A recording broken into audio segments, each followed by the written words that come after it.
Hi guys, welcome to my vlog guys. Today's video guys, dahil nagugutom ako guys, nagluto naman ako ng macaroni. Ito yung lagi ko niluluto guys kasi madali pa, masarap pa.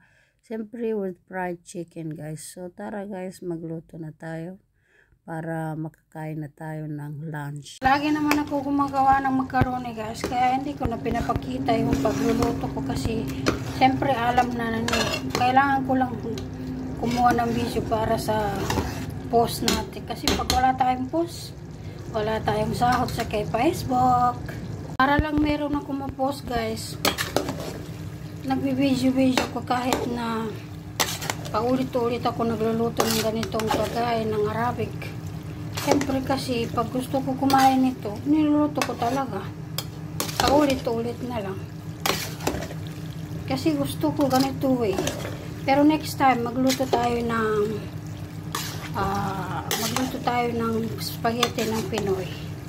Para alam niyo na hindi ko alam ko rin lutuin yung luto natin. 'Di ba? Siyempre masarap naman kasi ito eh. Tapos yung ano pala pag inshallah pag makauwi ako sa Pilipinas, lahat ng pinupost ko sa Facebook ko, lulutuin ko yan live para makita niyo kung paano ko niluluto talaga na naka-live siya. Pero dito sa abroad, hindi pa tayo magka-video ng maganda dahil nasa ano tayo, pag may pasok tayo, minsan lang tayo magkaluto kasi may trabaho tayo, di ba? Ako kasi minsan pag nagluto ako marami na kasi minsan binabaon ko doon sa trabaho ko. Trabaho ko naman dito ay 5 minutes or 10 minutes pag traffic. Madali lang makarating doon kasi sa avenues lang naman. So guys, ito na po yung finished product natin na macaroni guys. Itong fried chicken na to, pinuboil ko muna yan bago ko pinuprito para malambot.